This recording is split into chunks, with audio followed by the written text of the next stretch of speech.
여러분 안녕하십니까? 뉴스가 있는 저녁 변상욱입니다. 코로나19 팬데믹과 이상기후, 대형 산불로 국제 곡물 시장이 몹시 불안합니다.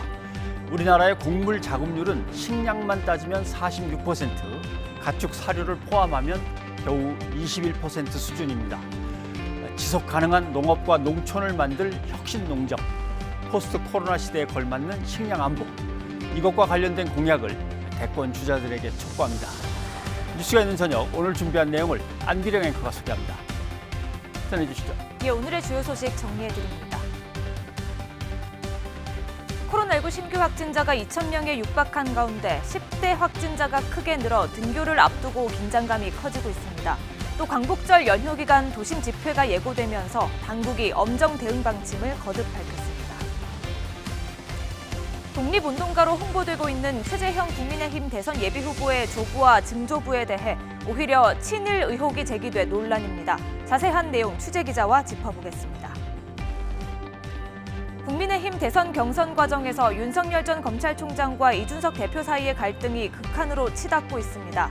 탄핵 발언으로 촉발된 공방에 다른 주자들도 거들고 나서며 파열음이 커지고 있습니다. 더불어민주당은 이재명, 이낙연 예비후보 간 공방이 뜨겁습니다. 이 지사 측이 경선 승복 선언을 제안하자 이 전 대표 측은 프레임 씌우기라며 거세게 반발했습니다. 코로나19 상황부터 전해드립니다. 오늘도 확진자 수는 2,000명에 육박했습니다. 2학기 등교를 앞두고 10대 확진자가 가장 많이 나왔습니다. 박희재 기자가 보도합니다. 1일 신규 확진자 수는 1,987명, 국내 발생은 1,947명이고 해외 유입은 40명입니다. 일단 2,000명대는 피했지만 여전히 안심할 수는 없는 수준입니다. 지역별로 보면 경기 지역에서 570명, 서울에서 522명, 인천에서 109명으로 수도권 지역에서만 여전히 1,000명이 넘는 확진자가 나왔습니다. 휴가철에 전국 이동량이 늘어 집단 감염이 확산하고 있는 수도권 밖 지역 상황도 좋지 않습니다. 부산에서 128명, 경남은 108명, 울산에서 53명, 제주 23명 등 전국 17개 시도에서 나온 확진자 비중은 40%에 육박합니다. 코로나19로 숨진 환자는 모두 2,138명으로 하루 사이에 3명이 늘었고 위중증 환자는 372명으로 3명이 줄어드는 등 감염 여파는 여전합니다. 특히 3명 가운데 1명 이상이 10대, 20대 확진자인데 대부분이 학생인 10대에선 역대 가장 많은 확진자가 나왔고 20대는 두 번째로 많습니다. 8월 말에 2학기 전면 등교가 차질 없이 진행되기 위해서라도 방역당국은 외출보다는 자택에 머물러 달라고 호소했습니다. 오는 8월 말에는 우리 아이들의 2학기 등교가 예정되어 있습니다. 2학기 등교를 예정대로 실현하기 위해서는 우리 어른들의 방역 협조가 반드시 필요한 상황입니다. 특히 오는 광복절 연휴를 앞두고 이동과 여행을 자제하고 불가피하게 다른 지역을 다녀왔다면 적극적으로 검사를 받아달라고 당부했습니다. YTN 박희재입니다. 신규 환자가 연일 2,000명 안팎에 이르면서 상태가 심각하거나 치료가 급한 위중증 환자 수도 늘고 있습니다. 정부는 확산세가 지속할 수 있다고 보고 병상 확보에 대해 논의하고 있습니다. 손효정 기자가 취재했습니다. 코로나19 신규 확진자 수가 폭발적으로 늘면서 위중증 환자 수도 함께 늘어나고 있습니다. 전국 위중증 환자 수는 372명으로 한 달 전과 비교해 2배 넘게 늘어났습니다. 지난해 12월 3차 유행 당시 위중증 환자가 411명까지 늘어났다는 점을 고려하면 곧 400명을 돌파할 거란 관측도 나옵니다. 문제는 이런 중증 환자를 수용할 수 있는 전담 병상이 얼마 남지 않았다는 겁니다. 감염병 전담병원 병상은 전국적으로 26% 정도만 여유가 있고 남은 준중 환자 병상도 35%에 불과합니다. 중증 환자 전담 병상 가동률은 63%까지 치솟았는데 일부 지자체의 경우 바로 중환자가 입원할 수 있는 병상이 없습니다. 특히 위중증 환자의 경우 병상만 확보하면 되는 게 아니라 인공 심폐장치와 전담 의료 인력이 같이 필요합니다. 4차 유행이 아직 정점을 찍지 않았다는 분석이 나오는 상황에서 병상 부족이 현실화할 수 있는 겁니다. 정부는 2,000명대 감염이 이어질 것에 대비해 중환자실을 추가 확보하는 등 여러 갈래로 상급 종합병원과 병상 확보 방안을 논의하고 있다고 밝혔습니다. 추가적인 병상 확충과 병상 운영을 효율적으로 하기 위한 여러 가지 방안들을 추진하고 있으며 다만 정부는 이번 유행이 3차 때와 달리 중증 화율이 낮아 전체 환자 규모에 비해 중환자 수는 적은 편이라고 설명했습니다. 따라서 생활치료센터와 감염병 전담병원 병상을 확충하는 데 주력하면서 경증 환자는 집에서 치료하는 방안이 실제 가능할지 검토하고 있습니다. YTN 손효정입니다. 그렇다면 지금의 거리두기 4단계로 이번 4차 대유행의 확산세를 꺾을 수 있을까라는 우려의 목소리가 커지고 있습니다. 전문가들은 전국 셧다운, 즉 봉쇄 같은 특단의 조치가 필요하다고 지적했습니다. 신준명 기자입니다. 하루 신규 확진자는 1000명대가 이어진 지 35일 만에 2000명을 넘겼습니다. 한 달 동안 수도권의 4단계, 보름 넘게 비수도권엔 3단계 조치가 이어지는 상황에서도 줄어들기는커녕 더 늘어난 겁니다. 현행 거리두기가 이동량이 급증한 휴가철에 델타 변이 바이러스 전파까지 겹친 확산세를 막기엔 역부족이었다는 분석이 나옵니다. 델타 변이 바이러스 확산으로 인해서 거리두기 프로그램 자체가 효과가 없어지고 대응이 안 되는 거는 어쩔 수 없는 게 큰 문제죠. 이 때문에 더욱 강력한 조치가 필요하다는 목소리가 커지고 있습니다. 특히 실내 체육시설과 마트, 학원 등 다중이용시설에서 산발적 감염이 끊이지 않는 만큼 출입을 최소화할 필요가 있다는 겁니다.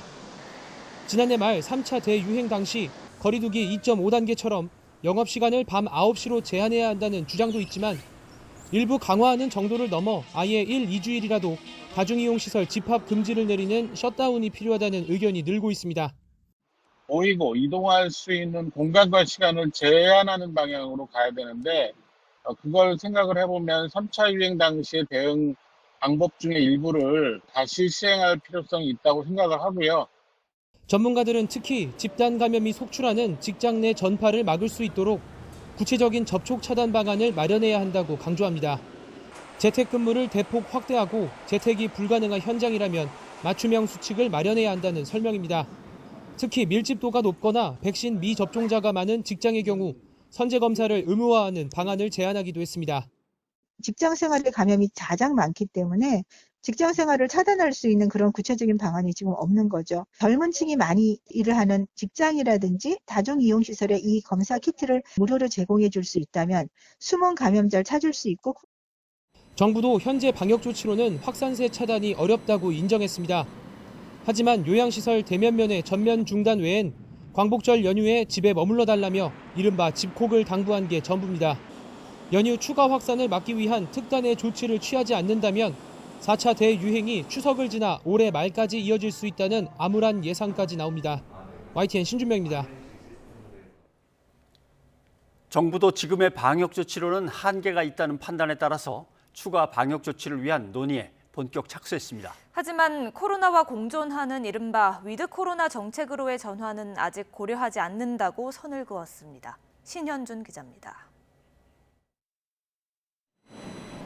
수도권의 거리두기 4단계가 5주째, 비수도권 3단계는 3주째 이어지고 있지만 확진자는 2,000명 안팎으로 급증했습니다. 전파력이 강한 델타 변이의 점유율이 70%를 넘는 데다 휴가철 이동량이 늘고 방역 피로감도 한계치에 다다랐기 때문입니다. 이에 따라 정부는 현재의 거리두기 체계론 4차 대유행을 꺾기 어렵다고 판단하고 추가 방역 조치를 준비하고 있습니다. 결국 국민들의 협조 덕분에 여기까지 왔는데 이런 방식이 이제 한계에 온 게 아닌가라는 그런 지적도 많았고요. 이동을 줄이기 위해 재택근무 비중을 높이거나 야간 대중교통의 운행 시간을 단축하는 방안 등이 거론됩니다. 직장 안에서의 있던 코로나19 감염이나 이런 것들이 지금보다도 더 많이 나오게 된다면 그때는 재택근무나 이런 측면도 지금보다 더 적극적으로 고려할 필요가 있을 것 같습니다. 또 다중이용시설의 이용시간 제한을 더 강화하는 방안도 검토 중입니다. 방역당국은 그러나 코로나와 공존하는 위드 코로나 정책 전환엔 선을 그었습니다. 위드 코로나란 마치 독감처럼 환자 수가 아니라 위중증이나 사망자 수를 중심으로 관리하는 건데 아직 국내 백신 접종률이 충분치 않습니다. 향후에 이런 개편들이 필요한지에 대해서는 추후에 검토를 할 예정입니다. 현재까지는 아직 이러한 부분들에 대한 구체적인 검토나 이런 부분들은 아직은 없다라고 하는 부분. 그러면서 코로나로 인한 사망자를 최소화하고 의료 체계에 부담이 없게 관리하면서 사회적 경제적 피해를 주지 않는 선에서 조율하는 것이 방역 목표라고 강조했습니다. YTN 신현준입니다. 네, 이런 상황에서 광복절 연휴에 일부 시민단체가 도심 집회를 예고해 놓고 있습니다. 지난해 8월 교회와 도심 집회를 중심으로 2차 유행이 확산했던 만큼 이번 광복절 집회로 4차 유행이 악화하지 않을지 우려가 커지고 있습니다. 김다연 기자입니다. 지난해 광복절 서울 광화문 광장은 태극기와 팻말을 든 인파로 가득 찼습니다. 보수단체 회원들이 문재인 대통령의 퇴진을 촉구하며 집회를 연 겁니다. 당시 집회에는 사랑제일교회의 전광훈 목사와 일부 교인이 자가격리 수칙을 어기고 참석하기도 했습니다. 지금부터 또 15일 동안 저는 집구석에만 처박혀 있으라고 합니다. 저는 여러분께 물어보겠습니다.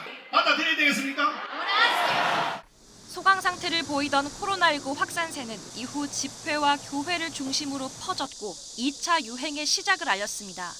확진자는 전국에서 산발적으로 나와 결국 도심 집회와 관련해 650명, 사랑제일교회와 관련해 1,173명이 누적 확진됐습니다. 지금까지의 위기 수위를 뛰어넘는 이전에 한 번도 경험하지 못한 위중한 상황이라고 말씀드릴 수 있겠습니다. 올해도 광복절 연휴 동안 단체 40여 곳에서 집회를 신고했는데 전 목사가 이끄는 국민혁명당도 사흘 동안의 도심 행사를 예고했습니다.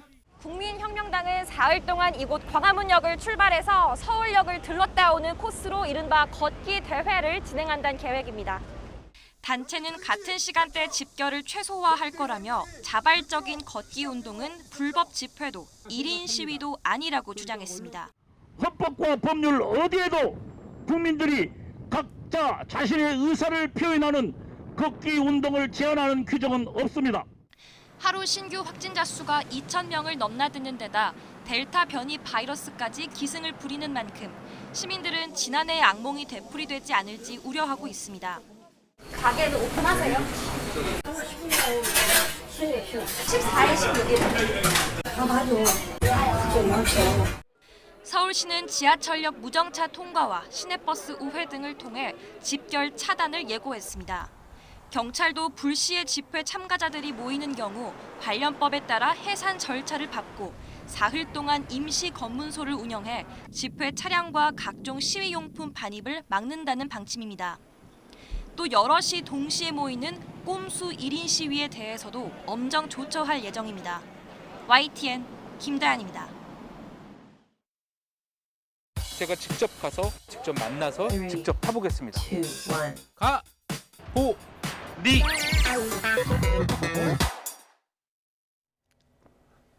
독립운동가로 홍보되고 있는 최재형 국민의힘 대선 예비후보 조부와 증조부 그 일제강점기 행적에 대해서 의혹이 제기돼 논란이 일고 있습니다. 최 후보 측은 조부의 독립운동 사실은 명백하다고 주장하고 있는데요. 과연 그런지 짚어보겠습니다. 이 문제 취재한 양시찬 기자가 나와 있습니다. 어서 오십시오. 어서 오십시오. 네, 안녕하세요. 독립운동 경력이 있으시다, 그분들이. 이게 최 후보가 얘기를 하는 겁니까? 최 후보 캠프가 홍보를 하는 겁니까? 네, 제가 확인을 해보니까 최재형 후보 본인 입에서 그 조부가 독립운동을 했다는 등의 직접적인 언급은 없었습니다. 다만 후보 캠프에서는 이 미담 사례의 하나로 독립운동가 집안이라는 점을 드러내고 있는데요. 최재형 후보의 공식 유튜브 채널에 링크된 영상을 먼저 한번 보시겠습니다. 독립운동가 최병규의 손자입니다. 최병규 선생은 독립운동 자금을 확보하고 전달하는 일을 맡으며 많은 기여를 했습니다. 정부에서 표창장을 수여하려 했지만 국민으로서 당연한 일이라며 거부했다고 합니다. 네, 이 영상이 캠프에서 직접 제작한 것은 아닌 것으로 보이지만 캠프의 공식 유튜브 채널을 통해서 볼 수 있도록 해놓은 것이고요. 국민의힘 정경희 의원도 지난달에 이 최 전 원장이 입당을 환영하는 그 논평에서 최 씨의 조부가 독립운동가였다고 말을 했습니다. 이것도 들어보시겠습니다. 최재형 전 원장의 할아버지 최병규 선생은 강원도 평강 출신의 독립운동가입니다. 춘천 고보 3학년 재학 중 순종 황제가 승하하자 상장 달기에 앞장섰다가 퇴학당했습니다. 이후 만주로 건너가 조선인 거류민단 대표를 맡는 등 독립운동에 앞장섰습니다. 예, 이 정도면 뭐 홍보로 봐도 무방할 것 같은데 예. 문제는 최재형 전 감사원장이 대선 예비 후보이기 때문에 검증을 해봐야 된다는 거거든요. 양시찬 기자가 취재해보니까 어떻습니까? 네, 최 후보의 증조부와 조부가 일제치하에서 면장과 또 면협의회 회원을 한 전력이 자료에 남아 있는데요. 예. 먼저 증조부부터 보겠습니다. 예. 최 후보 증조부 최승현 씨는 1917년 조선총독부 기관지죠. 매일신보의 평강분국 분국장을 지낸 전력이 있습니다. 예. 이 분국장을 지내다가 이듬해인 1918년에 이 평강국 유진면 면장에 오르는데요. 예. 이 3.1운동 당시에도 면장을 한 것으로 기록되어 있습니다. 이후 인근 고3 면장까지 포함해서 이 지역에서 면장직을 1936년까지 지냈습니다. 18년 넘게 면장을 지낸 것이죠. 예. 이 내용들은 전부 친일 기관지 매일신보에 소개된 내용이고요. 또 하나 눈에 띄는 점은 이 조선총독부 직원록이 있습니다. 지금 예. 화면에 나오고 있는데 여기에도 증조부의 이름은 여러 차례 소개가 되고 있습니다. 예. 자, 다음은 조부입니다. 증조부의 면장 임기 마지막 즈음에 조부도 매일신보에 이름을 올립니다. 바로 1935년 아버지가 면장으로 있는 유진면의 면협 의회원으로 당선이 됩니다. 요즘으로 치면 이제 지자체 의원 정도로 볼 수 있겠는데요. 예. 이 참고로 최 후보의 조부, 할아버지뿐만 아니라 조부의 형, 그러니까 최 후보의 큰 할아버지도 함께 면협 의회원을 지냈습니다. 최 후보 조부는 여기에서 그치지 않고 2년 뒤에는 이 강원도 도회 의원에 입후보합니다. 하지만 낙선했고요. 이후 다시 면협 회원에 재선됐습니다. 정리하면 이제 증조부는 평강군에서 면장을 20년 가까이 지냈고 그 아들인 조부는 면협 의회원을 2차례 역임했고 도회 의원까지 도전했다. 예. 이 점이 사료에 남은 역사적 사실인 것이죠. 예. 그러면 이 면장과 이 면협 의회원을 지낸 것이 어떤 의미가 있는가? 이 점이 중요한 부분인데요. 민족문제연구소 사무처장의 설명을 들어보시겠습니다. 최승현이라고 하는 인물이 평경 지역에 오랫동안 면장을 했어요. 대단한 거죠. 지역의 유력자라고 볼 수가 있는데 그런 걸 바탕으로 해서 그 아들인 최병규, 최병렬 이 두 사람은 면협회 회원까지 됐단 말이에요. 이 면협회 회원이라는 건 뭐냐면 면장이 이제 자문기구인데 일제협력기구라고도 볼 수가 있는 거죠. 네. 일제 강점기의 지역 행정 조직이니까 아무래도 식민지의 어떤 그 백성들을 갖다 통제하는 위주로 운영이 됐을 가능성은 충분히 있고 그렇지만 그렇습니다. 어떤 직책을 맡았다는 게 뭐 친일 행위를 했다는 걸로 바로 연결될 수 있는 건 아닌 것 같고요. 네. 또 다른 어떤 행적에 대한 기록 같은 것들도 있는 겁니까? 그렇습니다. 이제 그 증조부의 경우 또 그 직책을 굉장히 오래 맡았다는 특징을 우선 꼽을 수가 있고요. 그 앞서 정 의원의 언급에서도 나왔지만 이 만주에서 조선 거류민 단장을 하면서 독립운동가들을 도왔다. 이게 최 후보 캠프의 주장입니다. 최 후보 부친의 회고록에도 이 점이 설명이 되어 있는데요. 하지만 당시 기록을 보면 최 후보 조부는 오히려 독립운동이 아닌 일제에 협력한 것으로 해석되는 내용이 많습니다. 크게 두 가지입니다. 먼저 1938년에 매일신보를 보면 최 후보 조부의 미담 기사 하나가 소개가 됩니다. 부친의 회갑 축하 연회비를 절약해서 20원을 일제 국방비로 헌납했다는 내용입니다. 당시 군수 월급이 130원 정도라고 하거든요. 그러니까 20원이니까 고위직 공무원의 한 6분의 1 정도로 보시면 되겠습니다. 이 액수보다 더 중요한 부분은 일본이 이를 미담으로 조선총독부 기관지에 소개했다는 점입니다. 당시 전쟁 비용이 필요했던 일본은 조선인들에게 이 국방 헌금을 강요했는데요. 아버지의 회갑 비용까지 아껴서 앞장서서 국방비를 낸 아주 훌륭한 헌금 사례로 소개를 하고 있는 것이죠. 또 하나는 최 후보 조부는 이제 만주국 해림촌으로 넘어가서 조리원이라는 직책을 맡습니다. 조리원. 이 역시 일제치하에서 그 마을에 촌장이 있는데 그 촌장을 돕는 부촌장 개념이라고 설명을 할 수 있는데요. 이 부촌장을 지내는 동안 최 씨의 이름이 만선일보에 여러 차례 거론됩니다. 이 만선일보는 매일신보처럼 만주 지역의 대표적인 친일 신문이거든요. 이 최 씨가 만선일보 해림지국 개소에 축하 광고를 띄웠고요.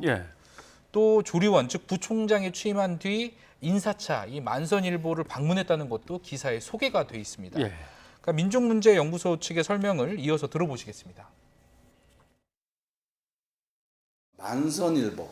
이 만선일보라고 하는 것은 만주역의 최대의 친일신문입니다. 한글 신문이기도 하고 거기에 만선일보 해림천 지국, 해림 지국을 발전을 축하하는 광고를 내요, 최병규가.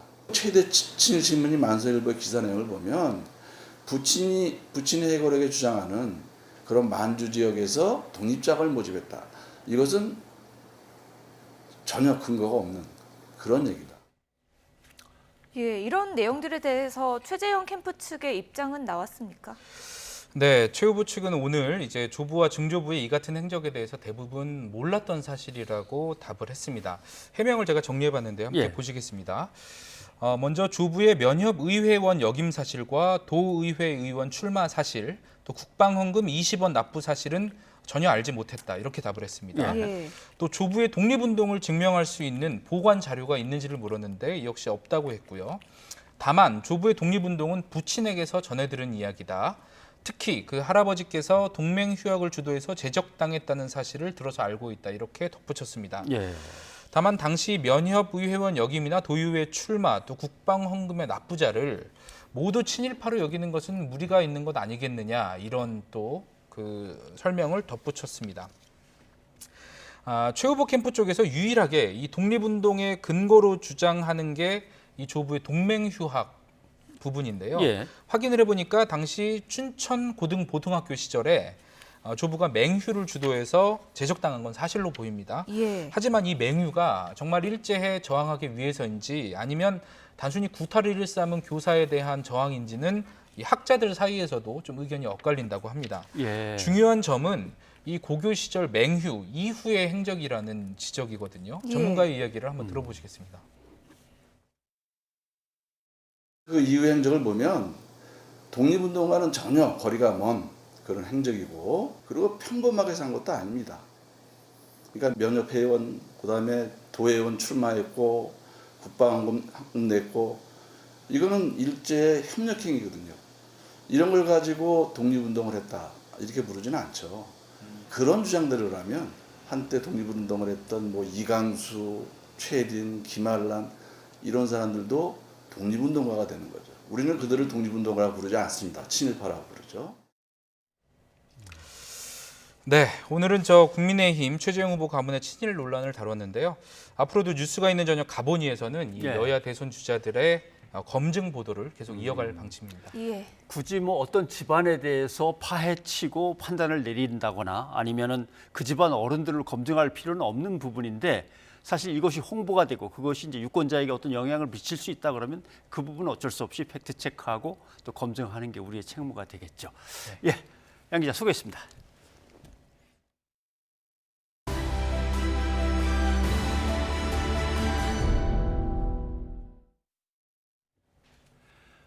더불어민주당 대선 주자들 공방이 이른바 경선 불복 논란으로까지 번졌습니다. 이재명 지사 측이 경선 승복 선언을 제안하자 이낙연 전 대표 측은 프레임 씌우기라며 반발했습니다. 최하영 기자입니다. 그동안 경선 불복론에 원론적 수위로 대응했던 이재명 지사 측. 논란이 이어지자 공동 승복 선언 카드로 승부수를 던졌습니다. 이참에 각 캠프 선대위원장이 모여 확실히 짚고 넘어가자는 겁니다. 지지자들의 걱정이 굉장히 커져서 굉장히 예민해졌습니다. 경선 결과 불복 이런 느낌 같은 건 전혀 없어야 되거든요. 하지만 이낙연 전 대표는 경선 불복론부터 선을 명확히 그었습니다. 제 사전에는 불복은 없습니다. 한 번도 생각해 본 적이 없습니다. 서른 의원의 걱정을 불복으로 읽는 것 자체가 이상하다고 생각합니다. 논란에 불을 지핀 서른 의원도 당연한 것을 하자고 하니 새삼스럽다며 경선 불복 프레임을 거두라고 경고했습니다. 겉으로는 경선 불복 논란이지만 내심 양측의 치열한 수싸움도 숨어 있습니다. 이낙연 전 대표 측은 이재명 지사의 불안정함을 부각하려는 의도로, 이재명 지사 측은 경선 뒤 친문그룹의 반발을 이번 기회에 차단하려는 전략으로 풀이됩니다. 승복선언 제안에 다른 대선 주자들도 민망하다, 불필요하다는 반응을 내놨습니다. 이에 우원식 의원은 이낙연 전 대표가 경선 불복은 없다고 강조한 만큼 승복선언과 다름없다고 한 발 물러서면서 두 유력 주자의 기싸움만 이번에 또다시 확인된 셈입니다. YTN 최하영입니다. 국민의힘 이준석 대표와 윤석열 전 검찰총장 사이의 갈등이 점입 가경입니다. 공방 과정에서 당의 금기어라고 할 수 있는 탄핵까지 다시 소환됐습니다. 부장원 기자입니다. 발단은 윤석열 캠프 핵심 관계자의 발언이었습니다. 당대표 결정이라 할지라도요, 암만 대한민국의 대통령이라 할지라도 헌법과 법률에 근거하지 않은 거는 탄핵도 되고 그런 거 아닙니까? 당 지도부와 경선준비위원회의 일방통행식 경선 추진을 성토하다가 느닷없이 탄핵이란 단어까지 꺼내든 겁니다. 가뜩이나 국민의힘 이준석 대표와 윤 전 총장 사이 갈등이 극에 치닫던 상황에서 기름까지 끼얹은 셈입니다. 이 대표도 곧장 SNS를 통해 반격했습니다. 탄핵 얘기를 꺼내는 걸 보니 이제까지 당 행사 보이콧의 목적이 뭐였는지 명확해진다며 윤석열 캠프가 어떻게 조치할지 지켜보겠다고 압박했습니다. 그동안 숨죽이던 홍준표 의원까지 당대표를 흔드는 게 가관이라며 윤 전 총장에 대한 공격에 가세했습니다.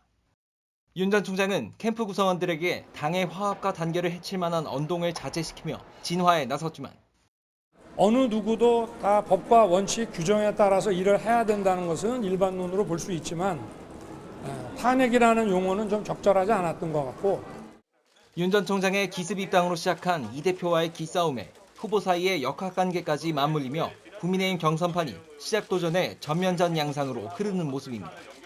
경선 진행을 놓고 이 대표와 건건이 충돌해온 김재원 최고위원은 논란의 당사자는 물론 이 대표를 향해서도 공정한 경선 관리를 촉구했습니다. 자주 언쟁을 벌이거나 또는 특정 주자를 불공정하게 대우한다는 그런 인상을 심어준다면 그것도 공정한 경선 관리가 아닙니다. 당내 분란에 말을 아끼던 최재형 전 감사원장도 갈등의 진원지가 돼선 안 된다며 윤 전 총장과 지도부 양쪽 모두를 비판했습니다. 당의 당대표와 가장 유력한 후보 사이에 갈등이 빚어지는 것으로 비춰진다는 것은 바람직하진 않습니다. 결국 윤 전 총장이 이 대표에게 직접 전화해 가까스로 봉합의 모양새는 취했지만 당의 금기어인 탄핵까지 소환될 정도로 감정의 골이 깊은 만큼 갈등의 불씨는 여전히 살아있습니다. YTN 부장원입니다. 국민의힘 이준석 대표와 윤석열 전 검찰총장의 갈등이 깊어지고 있죠. 이런 상황에서 이 대표의 과거 발언까지 공개되며 논란이 커지고 있습니다. 이 대표가 지난 3월 한 유튜브 방송에서 윤 전 총장이 대통령이 되면 지구를 뜨겠다고 말한 사실이 뒤늦게 드러났는데요. 직접 들어보시죠. 너 이러다가 안철수 서울시장 되고 윤석열 대통령 되면 어떡하냐 이렇게 얘기하더라고. 지구를 떠야지. 안철수 서울시장 되고 윤석열 대통령 되면 이준석은 국회의원 된다. 아니, 그죠. 난 그 전에 당대표 될 거예요. 이준석 대표, 이 방송에서 유승민 전 의원을 공개적으로 지지하기도 했습니다. 나는 대통령 만들어야 될 사람이 있다니까. 누구? 어? 유승민? 유승민. 진짜 유승민계가 김종인 없이 국민의힘 당권 잡을 수 있어요? 내가 잡을 거야. 유승민계가 잡는 게 아니라. 유 전 의원에 대한 이 대표의 공개 지지 이전에도 있었죠. 21대 국회에 바라는 점은? 21대 국회에서 내가 있는 당이 압승해가지고 나중에 유승민 대통령 만들고 하태경 의원이랑 같이 좀 세상을 멋지게 바꿔보고 싶다. 해당 발언들에 대해 이 대표는 윤 전 총장이 국민의힘에 입당하기 전으로 당 밖에 있는 사람을 지지할 수 없는 상황이었다고 해명했는데요. 하지만 국민의힘 곽상도 의원은 SNS를 통해 지금까지 해온 일들이 특정 후보를 도우려는 데서 비롯된 것이 아니기를 바란다며 대선 후보는 당원들과 민심에 의해 결정되는 것이지 당 대표가 좌지우지할 것은 아니라고 꼬집었습니다. 김종인 전 비상대책위원장도 언론 인터뷰에서 이 대표가 제1야당 대표로서 보수 야권 전체를 보지 못하고 있다며 지금처럼 감정 대립으로 가면 곤란하다고 지적했는데요. 갑작스레 논란의 당사자가 된 유 전 의원은 이 대표를 향해 말을 줄이고 생각할 시간을 가졌으면 좋겠다고 조언하기도 했습니다. 이런 가운데 윤 전 총장은 최근에 갈등설을 의식한 듯 자신의 SNS에 이 대표와의 지난 치맥 회동 당시 사진을 올렸는데요. 닭다리 양보한 사이 이런 해시태그를 덧붙였습니다. 뉴스가 있는 저녁 안비령입니다. 민주당 이재명, 이낙연 두 사람의 공방이 좀처럼 가시지 않고 있습니다. 국민의힘 내부 사정도 역시 크게 다르지 않습니다. 정치권 소식 최진봉 성공회대 교수와 정리해 보겠습니다. 네, 어서 오십시오. 자, 먼저 민주당 이재명, 이낙연 두 후보의 이야기부터 해봐야 될 것 같습니다. 3차 TV 토론회가 열렸는데 전체적으로 총평하시기에 어떻습니까? 일단 3차는 이재명 지사가 네거티브 하지 않겠다 선언하고 또 이낙연 후보도 거기에 대해서 화답을 했지 않습니까? 예. 그리고 나서 1, 2차보다는 네거티브가 많이 줄었어요. 정책 경쟁이 이루어진 부분, 이런 부분은 긍정적으로 평가할 수 있을 것 같습니다. 물론 장 외에서 네거티브가 있었지만 토론 과정에서는 모처럼 정책에 관한, 특히 뭐 주택 관련 정책, 그다음에 이제 기본소득 관련된 정책 이런 부분에서 여러 가지 얘기가 나왔고 논란이 되면서 뭐 제가 논란이라고 얘기하는 것은 의견이 다른 부분들이 충돌이 되면서 저는 정책으로 국민들 앞에 뭔가 선보이는 좋은 기회가 됐다고 봅니다. 앞으로도 네거티브보다는 정책 경쟁이 좀 더 치열하게 이루어졌으면 좋겠다 이런 생각이 듭니다. 근데 이제 정책에 대한 어떤 제시와 비판이 이제 오고 가는데 문제는 이재명 후보가 1위고 쫓아가는 입장에서는 잡아야 되는데 이재명 후보의 기본 공약, 가장 핵심 공약이 이제 기본소득이니까 그렇죠. 계속 기본소득에 대한 이제 공방이 이어집니다. 한번 좀 들어보시죠. 이성균과 송광호 두 분에게 똑같이 8만 원씩 주는 것이 정의로운 것인가? 송광호에게만 지원하겠다고 세금 내라면 이성균 씨가 세금을 안 낼 겁니다. 그것은 부자들에 대한 모욕이라고 생각합니다. 죄송합니다. 제가 감각이 떨어졌고 저 얘기를 맨 처음에 들었을 때 송광호 씨가 주연 배우니까 송광호 씨가 더 많이 받지 않나 했는데 그게 아니고 그 영화 속에서의 역할이 그렇습니다. 그래서 잠깐 혼동했었습니다.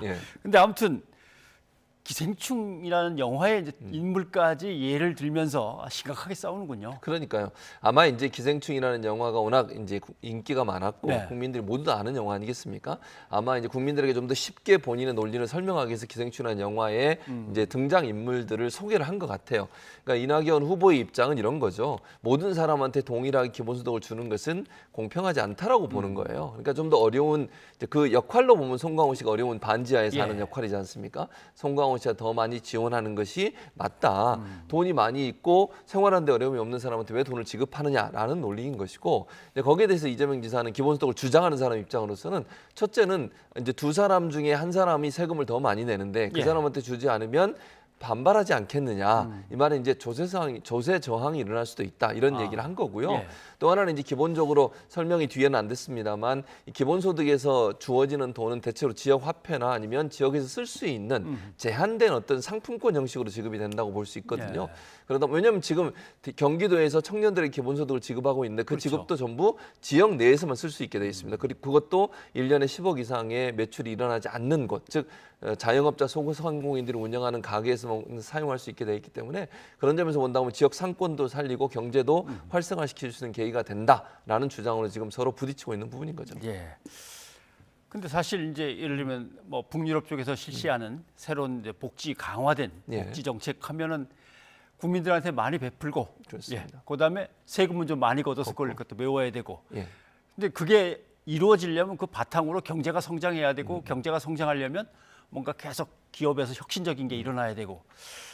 근데 이걸 어떻게 선순환시키느냐 이런 얘기가 나올 줄 알았는데 아주 원론적인 얘기만 갖고 맞습니다. 영화를 예를 들면서 싸우니까 조금 답답하긴 합니다. 그러니까요. 좀 답답하고. 근데 사실 이제 이런 건 있는 것 같아요. 이게 뭔가 국민들한테 각인되도록 만들어야 되다 보니까 지금 앵커가 말씀하신 게 저는 중요한 문제이고 그 문제를 더 깊이 있게 논의를 해야 되는데 그 문제를 논의하게 되면 좀 복잡해지면서 각인이 안 되는 거예요. 그렇죠. 그러면 기본소득이 장점과 단점이 뭐냐면 각인시켜서 본인한테 지지를 더 끌어와야 되는 후보들 입장에서는 뭔가 좀 이런 표현이 맞을지 모르겠지만 자극적인 내용들을 또는 많은 사람이 알고 있는 어떤 주제를 가지고 설명을 하면서 한 부분만 꼭 집어서 얘기를 하는 거죠. 그래야 이게 문제가 있구나 아니면 이게 장점이 있구나 이렇게 이해할 수 있는 그런 어떤 노림수가 있지 않나 이런 생각이 듭니다. 전략 전술까지 생각하면 또 그럴 수도 있겠군요. 그런데 뭐 전략 전술이겠죠. 추미애 후보는 자기 바로 앞에 있는 사람 또 잡아야 되니까 이낙연 전 대표에 대해서 사실 공세를 계속 이어가는 중입니다. 한번 들어볼까요? 근데 문제의 본질은 사실 공정과 법치 아니겠습니까? 근데 그런 데 대한 문제인식은 별로 없고 이 재벌에게 또다시 기여함으로써 국민께 진 빚을 갚아라 덕담을 하시니까 그러면 돈이 있으면 이 법치를 돈으로 때울 수 있다 이런 식이 되면 추미애 후보께서 법무장관 지내시고 당대표도 하셨기 때문에 그렇게 매사를 곡해만 하시는 분이 아니라고 믿습니다. 저는 법 앞의 평등은 중요하다고 생각합니다. 이재용 부회장 문제까지 이제 거론하면서 공방을 벌이는데 역시 추미애 후보는 그래도 공감대로 봐서는 이재명 후보하고 조금 더 연결이 되는 건 분명한 것 같습니다. 그러니까 지금의 노선을 보면 그렇습니다. 근데 왜 그렇게 될 수밖에 없냐면 추미애 후보 같은 경우에는 강성 진보 지지층의 목소리에 더 많이 대변을 하고 있어요. 지금 계속 그렇습니다. 윤 전 총장에 대한 공격도 그렇고 또 이재용 부회장에 대한 사면은 아니죠. 가석방 문제에 대해서도 항상 강성 진보 지지층은 사실 좀 불만이 많습니다. 이거 하면 안 된다고 주장을 해왔습니다. 시민사회단체 하나씩 참여연대를 포함한 시민사회단체들도 다 반대를 했고요. 그러니까 법의 공정성이라든지 재벌들이 자꾸 이렇게 문제가 생겨도 어느 정도 지나면 사면되고 아니면 가석방 될 수 있다는 기대감을 갖기 때문에 법에 대한 불법 행위를 하고도 전혀 거기에 대해서 반성하거나 아니면 제대로 바로잡으려는 의지가 없지 않겠느냐 이런 이제 논리가 계속 주장이 되고 있는 상황이고 저는 추미애 후보 입장에서 그런 부분들을 대변했다고 생각해요. 그리고 본인이 지지를 받고 있고 앞으로 지지를 더 확대시키기 위해서는 친문 강성 지지층을 좀 더 많이 끌어들여야 될 필요성이 있는 것이고요. 추미애 지금 전 장관을 지지하는 분들도 저는 그런 분들이 또 많이 들어와 있다고 보거든요. 물론 그 외에 지지층도 있긴 합니다만 그러다 보니까 그런 말을 한 건데 그게 이제 이재명 지사의 생각과 통하는 거죠. 그래서 아마 친문 강성 지지층들이 주장하고 있는 부분들이 어느 정도 이재명, 추미애 두 후보 간의 공감대가 형성이 되면서 그렇게 비춰지는 것 같은데 이제 그게 마치 그 두 사람이 연대하는 것처럼 보여져서 왜냐하면 이낙연 후보는 약간 중도적 성향을 갖고 있으면서 외연 확장을 강화하려는 의도를 갖고 이재용 부회장에 대한 가석방 문제에 접근을 하기 때문에 조금 유연한 방법으로 접근을 하고 있거든요. 그러다 보니 아마 두 분이 마치 같은 생각을 갖고 있지 않나 이런 이제 오해를 불러일으키는 것 같습니다. 그리고 이제 빨리 분발해야 되는 정세균 후보가 역시 자기는 경제 쪽에 자신이 있으니까 이 부분을 가지고 이제 이재명 후보하고 붙습니다. 부동산 문제인데 한번 들어보시죠.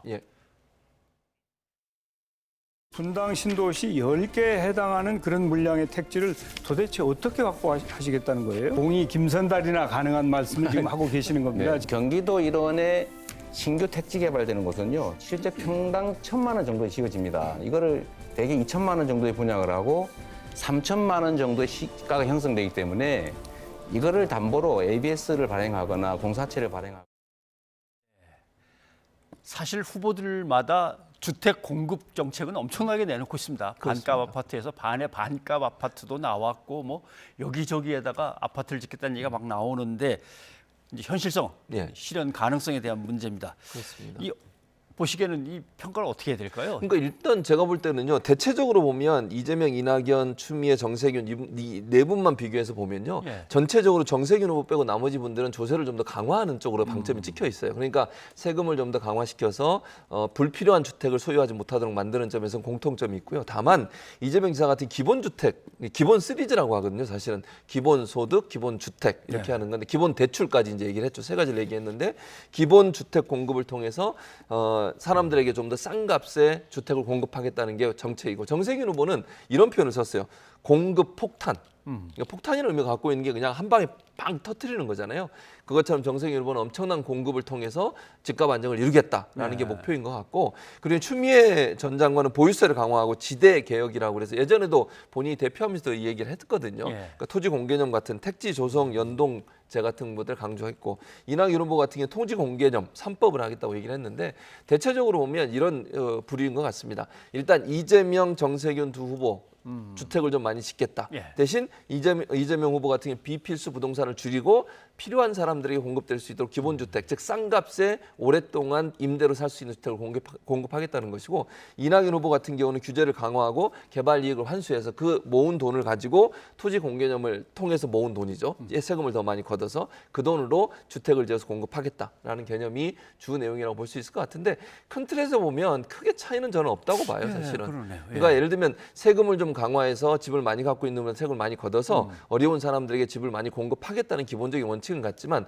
어떤 방법으로 접근하는 차이가 있지 않나 이런 생각이 듭니다. 아무튼 공급을 많이 하는 건 좋은데 지금까지 쭉 예를 보면 공급을 많이 하면 결국 나중에 보면은 그렇죠. 다주택자한테 다 가 있어요. 그 집들이 맞습니다. 어떤 뭐 시간을 이제 지나서 보면 그러니까 뭐 두 가지를 다 병행해서 뭔가 새로운 좋은 정책이 나와야 될 것 같기도 합니다. 자, 그런데 이건 이제 토론의 내용인데 토론회 밖에서는 경선 불복 논란이 이제 계속 이제 오늘 누구죠?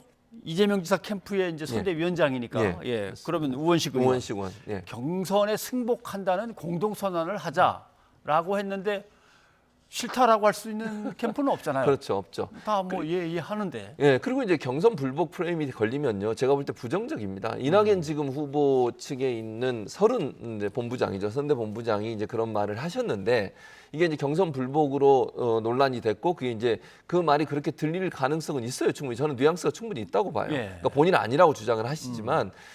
제가 볼 때는 그런 말씀을 하시는 건 부적절하다고 봅니다. 그건 민주당 지지자들한테는 상당히 불만을 살 수 있는 내용이에요. 그리고 모든 후보가 앞으로 이 경선 과정에서 누가 승리를 하든 한 마음으로 지지를 하고 밀어줘야 대선에서 결국 여야 대결에서는 이길 수 있는 거 아니겠습니까? 그런 상황에서 마치 경선을 승복하지 못하는 것처럼 그렇게 뉘앙스가 들리는 말을 하는 것은 저는 당연하지 않다고 보고요. 그런 점에서 아마 이제 이재명 후보 측에서는 이 부분을 좀 더 부각을 시키는 것 같아요. 그런데 이낙연 후보는 이걸 진화하려고 지금 나서고 있는 상황이거든요. 왜냐하면 그게 이낙연 후보한테 전혀 도움이 안 됩니다. 그러니까 공동선언을 합시다라고 하는데 그럽시다라고 확 나서서 같이 하면 그 경선 불복 얘기가 있었던 것처럼 그렇죠. 그렇게 비춰지는 거죠. 거네요. 맞습니다. 그래서 선뜻 나서지를 못하는 거예요.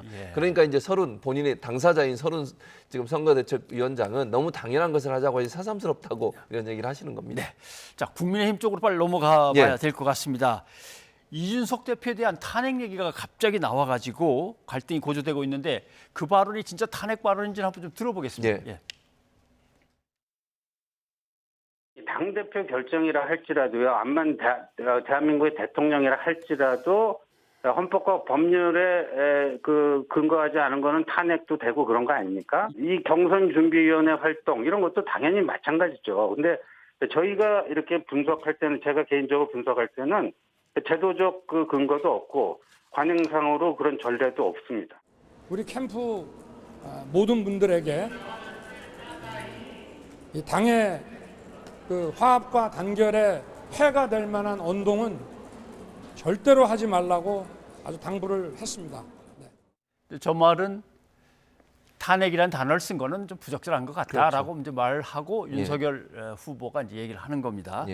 자, 근데 뭐 수습은 안 되는 것 같아요. 수습 안 되는 것 같아요. 그러니까 서로 마음의 앙금이 남아 있어요. 겉으로는 봉합된 것처럼 보이고 가능한 한 갈등의 요소를 보이지 않으려고 하지만 실제 서로 간에는 깊은 상처가 있는 게 분명히 보입니다. 그러니까 일단은 이준석 대표 입장에서는 탄핵이란 말까지 나왔다. 이거는 상당히 기분 나쁜 얘기죠. 왜냐하면 지금 신주호 실장이 한 얘기를 들어보면 이거 만약에 원칙과 법률과 원칙을 지키지 않으면 탄핵이 되는 거 아니냐. 그 말은 경준위에서 지금 토론회를 밀어붙이는데 그것도 사실은 문제가 있다. 원칙이 어긋난다. 이런 얘기를 하면서 이런 얘기를 했어요. 그럼 결국은 그걸 추진하고 있는 이준석 대표가 탄핵이 될 수도 있다. 이렇게 뉘앙스로 들릴 수 있는 충분한 내용이라고 저는 봐요. 대표를 비판한다는 뜻으로 들리는 게 아니라 탄핵이라는 뜻으로 들리니까. 그러면 이제 목적이 이거였구나. 이준석 대표는 이제 기다렸다는 그렇게 또 받아치지 않습니까? 이렇게 되면 양측 간의 갈등은 지금 갈등의 길이 깊다고 보고요. 저는 그 출발점은 처음에 이준석 대표가 윤석열 후보에게 자꾸 들어오라고 계속 압박을 했잖아요. 거기서부터 시작됐다고 봐요, 저는. 그래서 이런 부분이 있어서 제가 볼 때는 오해가 쉽게, 말은 저렇게 하지만 오해가 쉽게 풀릴 수 있는 상황은 아니라고 봅니다. 자, 근데 그렇게 들어오라고 했지만 이준석 대표의 옛날 발언, 윤 전 총장이 대통령 되면 직구를 떠나겠습니다라고 하는 발언, 안기령은 그 전에 정리한 게 있는데 한번 좀 들어보시죠. 안규영 앵커 예전에 예. 그 리포트를 한 적이 있는데 예.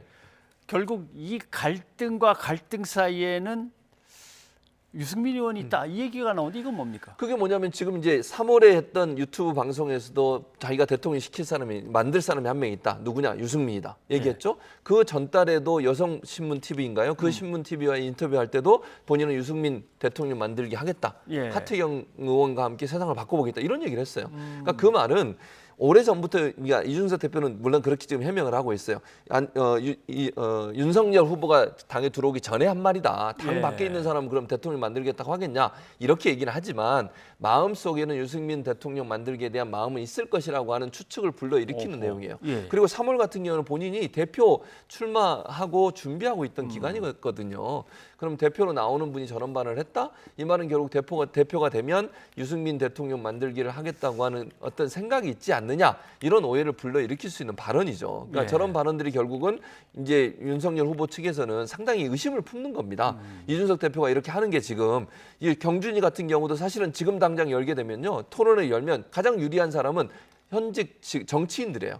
물론 이제 윤석열, 최재형 두 분도 정치인이 됐지만 이분들은 정치에 들어온 지가 얼마 안 됐잖아요. 그럼 토론에서 누가 유리하겠습니까? 아무래도 정치를 오래 하신 분들이 유리한 상황이 될 수밖에 없어요. 그러니까 본인들은 더 준비할 시간이 필요하다고 주장을 하고 있고 이런 과정에서도 경준이가 계속 밀어붙이는 것은 특정 후보를 지지하려는 거 아니냐는 의심을 품는 거죠. 그러니까 이준석 대표의 저 발언이 예전에 했던 저 발언이 결국은 윤석열 후보 측에서는 또 이준석 대표에 대한 믿음과 신뢰를 떨어뜨리는 요소로 작용할 가능성이 있다고 봅니다. 네. 어쨌거나 여야 두 당은 지금 국정을 이끄는 어떤 두 축입니다. 어떤 공명하고 정대한 어떤 선거를 위해서 빨리 내홍들이 가라앉고 공정한 경쟁하는 모습 국민들한테 보여줬으면 좋겠네요. 최진봉 교수님 여기까지 듣겠습니다. 감사합니다. 고맙습니다.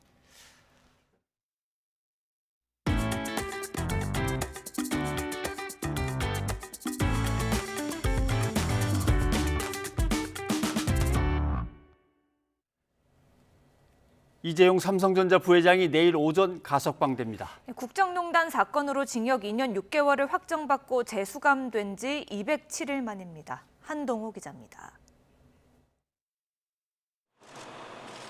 가석방 전날인 오늘 이재용 삼성전자 부회장은 경영권 불법 승계 의혹 11번째 공판에 출석했습니다.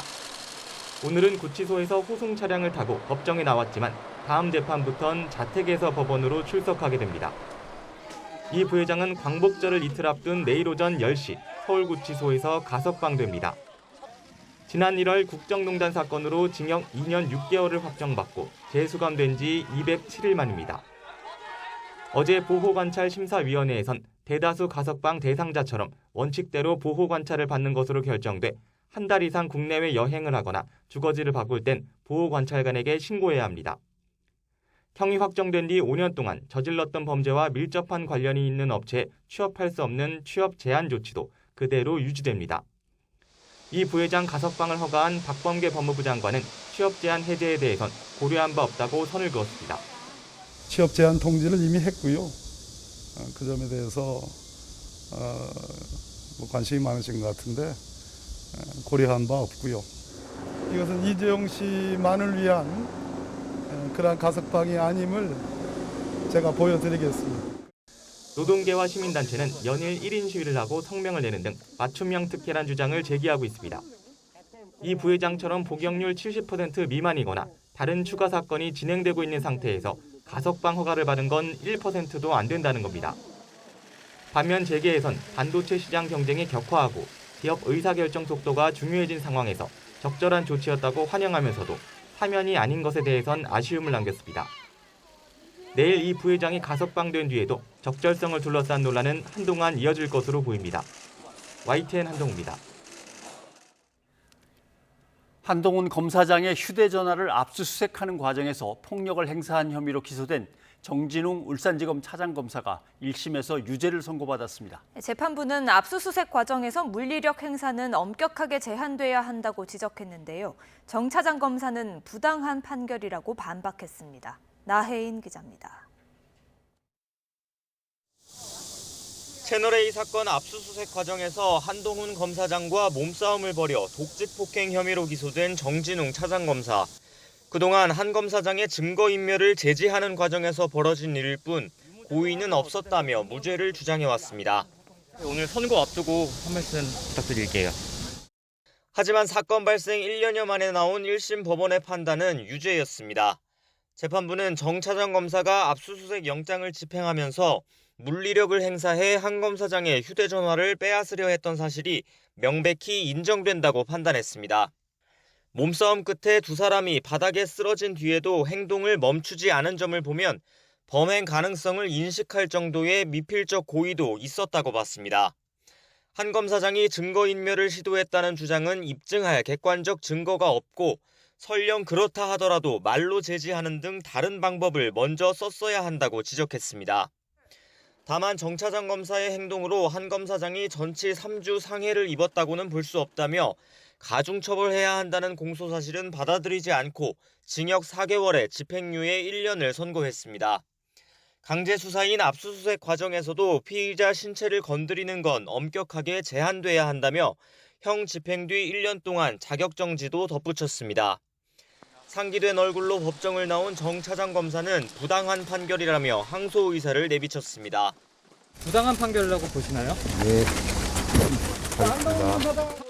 피해자인 한동훈 검사장은 자기 편 수사를 보복하려고 없는 죄를 덮어 씌우려 한 권력의 폭력이 바로잡히는 과정이라 생각한다고 밝혔습니다. 대검찰청은 지난해 11월 정 차장 검사가 재판에 넘겨지자 법무부에 직무 정지를 요청했지만 당시 추미애 장관은 기소가 적절했는지부터 살피라며 진상조사를 지시했습니다. 하지만 1심 판결이 확정되면 정 차장 검사는 직무 정지나 자격정지 처벌과 별개로 공직을 계속 수행할 수 없습니다. YTN 나힌입니다. 외국인 투자자 성매매 알선과 원정 도박 등의 혐의로 기소된 그룹 빅뱅 전 멤버인 승리가 군에 입대 후 군사법원에서 징역 3년을 선고받고 법정 구속됐습니다. 재판부는 승리에게 적용된 9개의 혐의를 모두 인정했습니다. 김문경 기자입니다. 그룹 빅뱅의 전 멤버 승리의 혐의가 드러나기 시작한 지난해 초 이른바 강남클럽 버닝썬 사태 이후 핵심 인물로 지목되며 수사받던 승리는 구속영장이 기각되자 지난해 3월 군에 입대했습니다. 군에서도 불구속 상태로 재판을 받아왔는데 육군 보통군사법원은 승리에 대해 징역 3년을 선고하고 법정 구속했습니다. 주요 혐의는 해외 투자자 성매매 알선과 원정 도박 등 9가지였습니다. 군사법원 재판부는 1심 선고를 진행하며 9가지 혐의를 모두 인정했습니다. 재판부는 특히 성접대를 통해 얻은 이익이 적지 않아 엄한 처벌이 필요하고 연예인의 도박은 건전한 근로의식을 저해하는 등 사회적 해악이 적지 않다고 밝혔습니다. 원정 도박 혐의와 관련해 11억 5천여만 원의 추징명령도 내렸습니다. 구속영장이 발부된 승리는 곧바로 육군 55사단 군사경찰대 미결소 수용실에 수용됐습니다. 군 인사법상 형사사건에 계류 중인 군인은 확정 판결 전까지 전역이 보류됩니다. 다음 달 전역을 앞두고 있던 승리는 대부분의 혐의를 부인하고 있는 것으로 알려져 군사법원에서 2심 재판을 이어갈 것으로 보입니다. YTN 김문경입니다. 재판에 개입한 혐의를 받는 임성근 전 부장판사가 1심에 이어서 항소심에서도 무죄를 선고받았습니다. 사법부의 제19 봐주기 아니냐는 비판도 나옵니다. 신장식 변호사와 관련된 내용을 살펴보도록 하겠습니다. 예, 어서 오십시오. 네, 안녕하세요.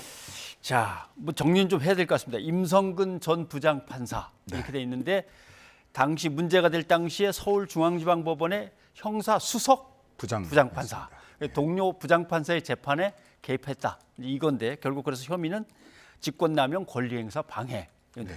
무죄가 된 이유는 뭡니까? 직권이 없었다라는 겁니다. 그렇게 다른 판사의 재판에 개입할 수 있는 직권 자체가 없다. 왜냐하면 기본적으로 보자면 판사는 독립돼 있지 않습니까? 그렇죠. 따라서 판사는 기본적으로 직권을 행사하고 다른 판사에게 직권을 행사하거나 또는 그 직권 권리 행사를 방해받을 수 있는 위치에 있지 않다. 근데 이거는 그 법전에는 그렇게 독립돼 있다고 했을지 모르겠지만 실질적으로는 개입한 것이 사실관계로 눈에 보이는데 법리상으로는 직권이 없으므로 직권을 남용할 수도 없다라고 하는 법리가 그대로 적용된 겁니다. 그런데 판사라는 그 직위를 갖고 있는 분들은 100% 순수한 아무로부터도 그러니까요. 영향을 안 받고 아무한테도 영향을 안 주는 각각 독립된 존재라고 하는데 분명히 연락을 해서 재판에 대해서 이래라 저래라 뭐 얘기는 좀 한 것 같고 그것도 재판부가 인정하는 거 아니에요? 예, 그런데도 불구하고 그러니까 당위와 현실을 구분하지 않고 판단한 거다. 당위적으로는 독립돼 있어야 되는 것이 맞습니다. 맞는데. 근데 사실상 구체적으로 벌어진 사건은 사실은 직권을 넘어서서 어찌 보면 재판에 개입했다라는 사실이 드러났는데 법리상 직권이 없으니까 권리 행사를 방해할 수도 없다라고 하는 법리를 얘기를 한 거고요. 다만 또 한편에서 보자면 이민걸, 이규진 이 두 분은 직권남용 권리 행사가 인정이 됐거든요. 1심에서. 근데 이분들은 이제 법원 행정처 내지는 법원 행정 권한을 가지고 있었기 때문에 그러한 직권을 이용해서 재판에 개입했다라는 논리고요. 형사수석부장은 그러면 재판에 개입할 직권이 없었다. 이걸 법원 행정처의 권한은 직권으로 인정을 하고 수석부장의 이 권리를 행사한 것은 수석부장이 움직인 것은 직권이 없었다라고 인정하는 것은 조금 국민의 상식의 눈에서는 좀 납득하기 어렵죠. 그러면 상식으로는 직권이 있는데 개입을 했으면 직권 남용이 되는데 직권도 없는데도 개입을 했으면 그거는 더 나쁜 거죠, 사실은. 상식의 선에서는 되는데 아닌가요? 예, 그런데 이게 이제 양승태 전 대법원장 판결에서부터 직권남용 권리행사 방해의 법리를 굉장히 엄격하게 법원이 적용을 하기를 시작했고 그 임성근 부장판사 1심, 2심에서도 동일하게 직권이 없으면 남용할 수도 없다라는 굉장히 형식적이고 기계적인 논리로 무죄 판결을 했습니다. 재판 장에게 재판 중간에 중간 판단을 하고 판결문에 이런 내용도 좀 넣어라 이렇게 했던 거 아닌가요? 그렇죠. 빨간펜 선생님까지 했습니다. 근데 이것을 임성근 부장은 계속해서 후배를 보호하기 위해서 즉 여론으로부터 비난받는 판결을 쓰지 못하게 그렇게 함으로 인해서 후배를 보호하기 위한 선배의 조언이었다. 이렇게 얘기를 하는데요. 그 조언을 받은 후배 판사는 그것이 단순히 나를 걱정하는 조언이라고만 생각을 하셨는지 정말 그 깊은 속내를 들여다보고 싶습니다. 알겠습니다. 일단 이렇게 해갖고 1심, 2심이 끝나버린 겁니다.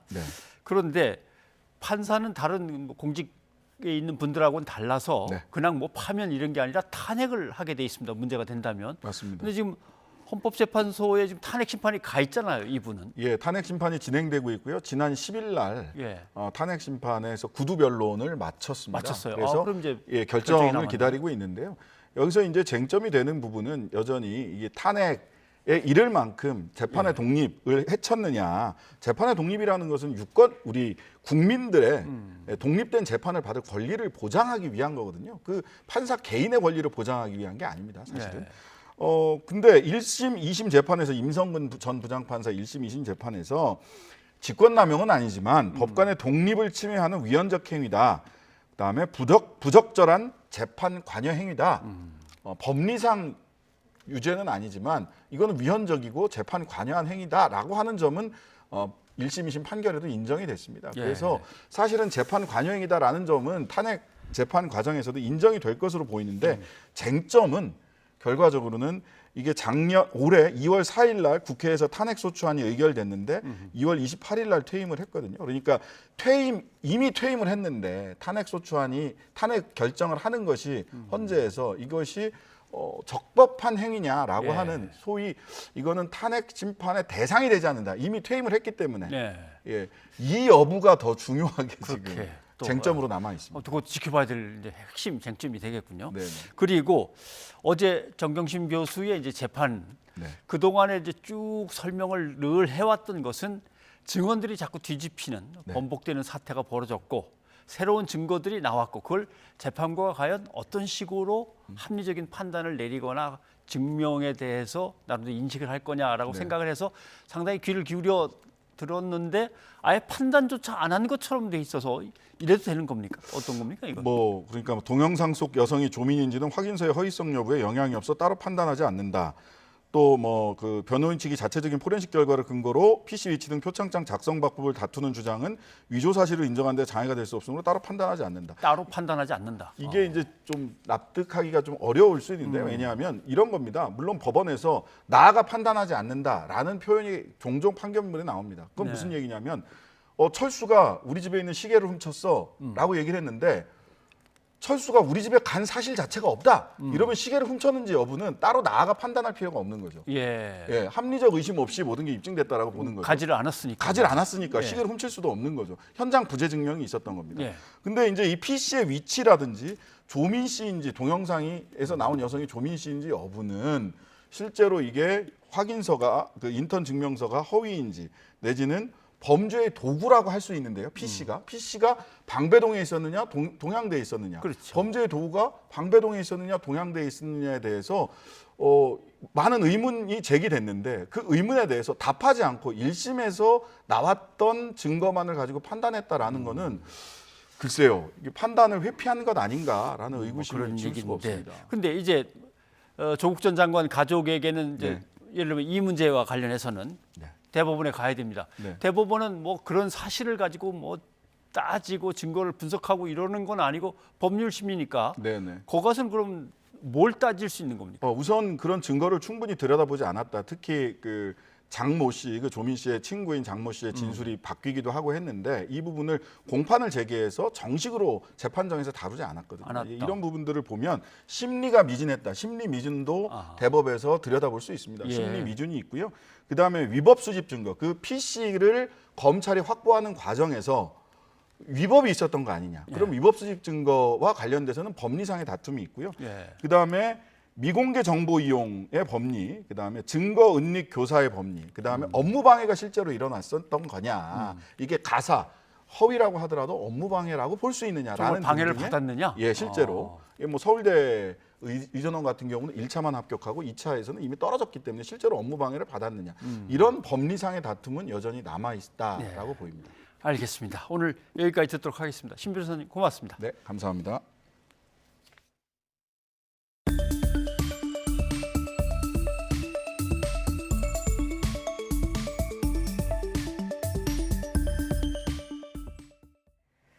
일제강점기 봉오동 전투를 이끈 홍범도 장군의 유해가 오는 광복절 우리나라에 돌아옵니다.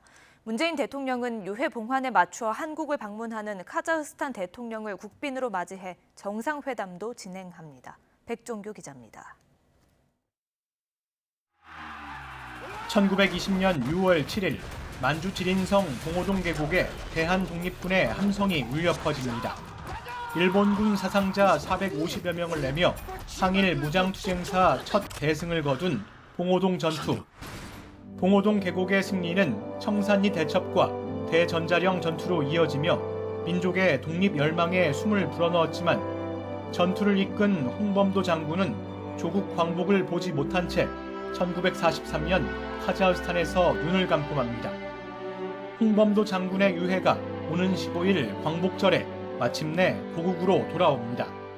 지난 2019년 카자흐스탄을 국빈 방문한 문재인 대통령이 유해 봉환을 요청했고 양국 협의와 코로나19로 인한 연기 끝에 봉오동 전투 101년 만에 돌아오게 됐습니다. 국가보훈처장을 특사로 하는 특사단을 카자흐스탄에 파견합니다. 특사단에는 여천 홍범도 장군 기념사업회 우원식 이사장과 국민 대표 자격의 조진웅 배우가 참여합니다. 홍 장군의 유해는 16일과 17일 국민 추모 기간을 거쳐 18일 대전 현충원에 안장됩니다. 정부는 홍 장군에게 1등급 훈장인 건국 훈장 대한민국장을 추서할 예정입니다. 이와 함께 카심 조마르트 토카예프 카자흐스탄 대통령이 16일부터 이틀간 우리나라를 국빈 방문합니다. 코로나19 사태 이후 외국 정상의 첫 공식 방한입니다.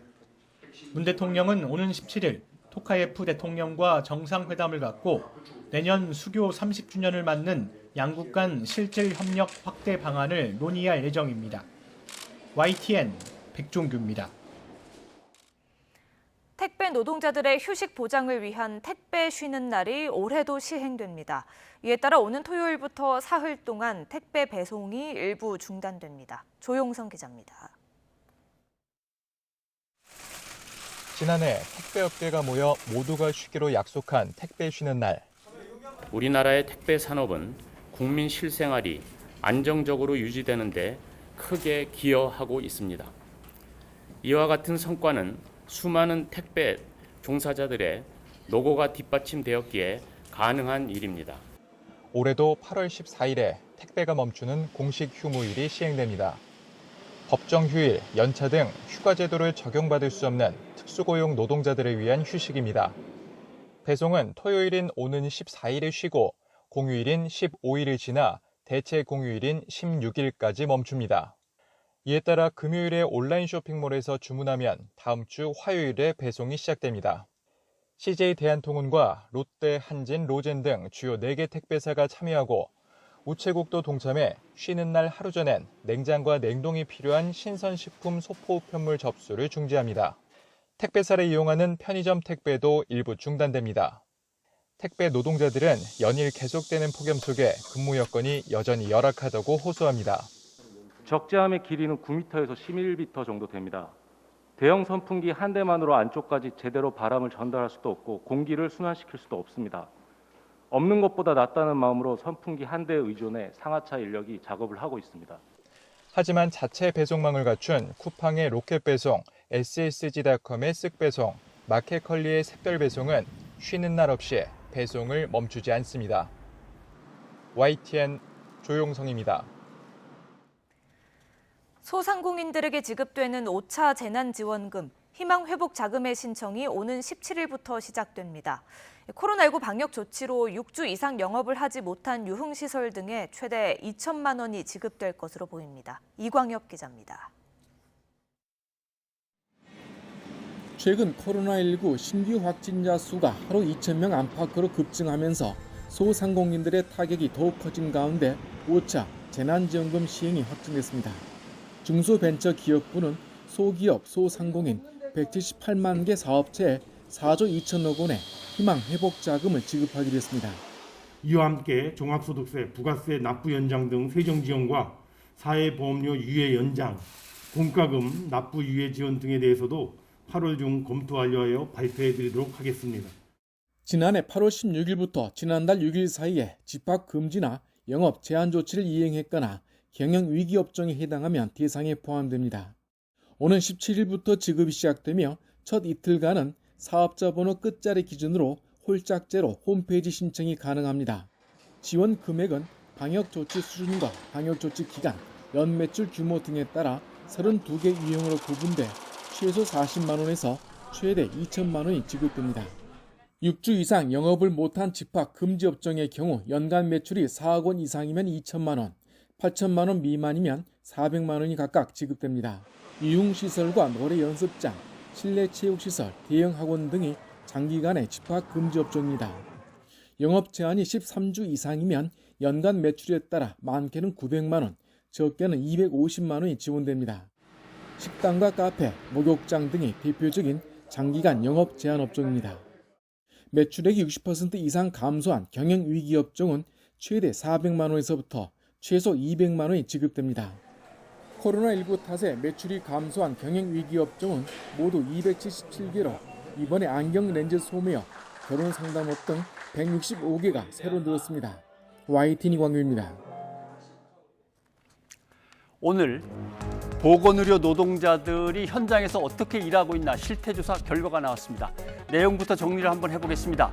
자, 이렇게 물었습니다. 최근 1년간 병원에서 근무하며 이런 일을 당해봤습니까? 라고 4만 3천 명에게 물어봤습니다. 그랬더니 57.5%가 고성, 반말, 욕설, 협박, 폭언 피해를 당했다라고 대답을 했고요. 여성 노동자 중에 11.4% 성폭력 경험했다. 그중에서 5.3%는 아예 신체 접촉, 성폭력도 당해봤다. 역시 간호사들이 피해가 가장 컸습니다. 그런데 누가 병원에서 일하는 사람들을 이렇게 괴롭히는가 한번 보겠습니다. 환자가 제일 많습니다. 그다음에 보호자가 괴롭히고 그다음 의사. 이건 폭력이고요. 그다음 폭언 역시 환자, 보호자, 의사, 상급자, 동료 이렇게 나옵니다. 2018년에 감정노동자 보호법이라는 게 시행이 되었죠. 근데 그 법이 잘 지켜진다면 이런 일이 없어야만 합니다. 그래서 따로 물어봤습니다.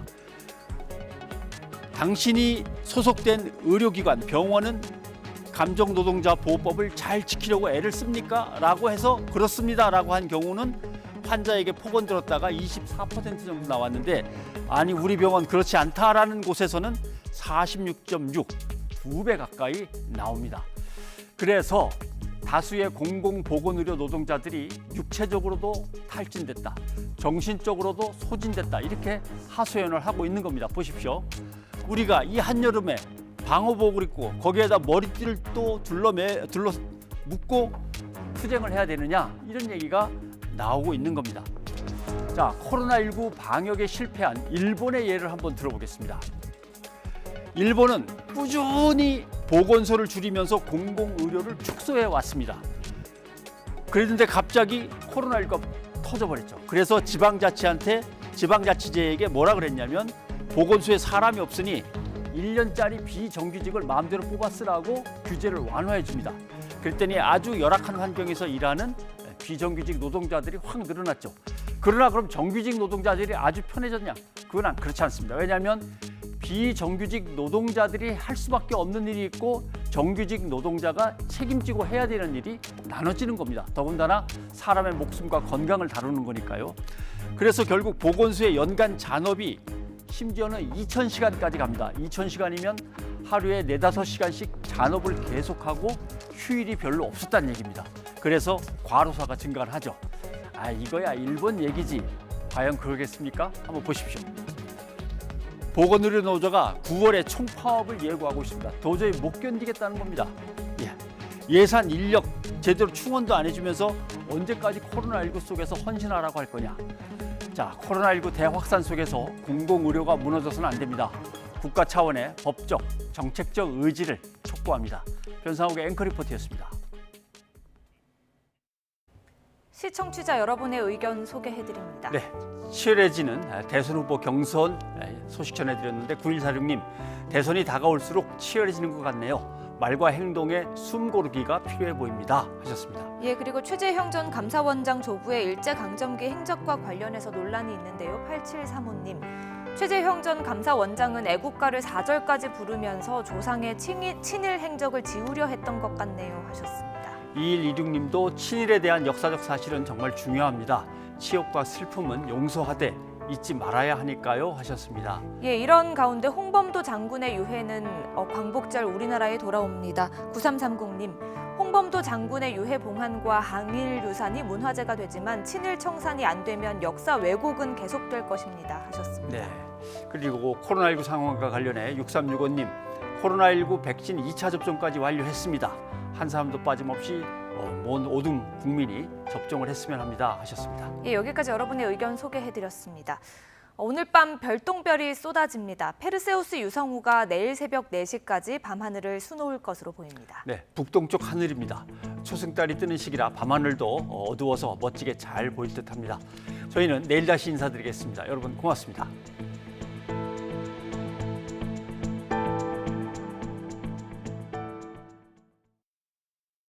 Beauty of a shooting star simply blows my mind. I'll make a wish and close my eyes, breathe the fresh air of the night.